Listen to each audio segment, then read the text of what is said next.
Hikari plain machine 9V-II।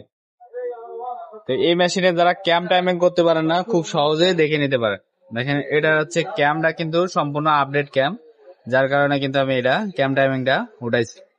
তো দেখেন প্রথমে আমরা ক্যাম যদি অ্যাডজাস্ট না থাকে, তো দেখেন আমার কিভাবে খেলবে।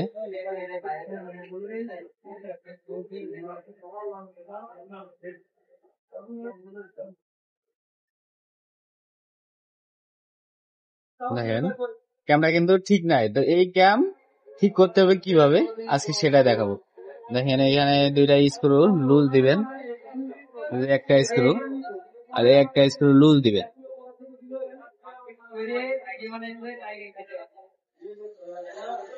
একবারে লুজ দিয়ে দেখেন এই যে একবারে লুজ দিয়ে মেশিনটা চালাবেন, চালাই স্টার্ট পজিশন করবেন। ঠিক ওই সময় দেখেন ক্যামেরা এই যে একটা ছিদ্র আছে এখানে, দেখেন এখানে একটা ক্যামেরার ছিদ্র আছে, ভালোভাবে দেখেন এখানে একটা ছিদ্র আছে, আর এই মোটরে কিন্তু একটা ছিদ্র আছে। এই যে দেখেন মোটরেও কিন্তু একটা ছিদ্র আছে। জাস্ট এই ছিদ্র দুইটা অ্যাকুরেট করে দিবেন। এই যে এইভাবে এই ছিদ্র দুইটা অ্যাকুরেট করে দিয়ে তারপরে দেখেন এইভাবে টাইট দিবেন।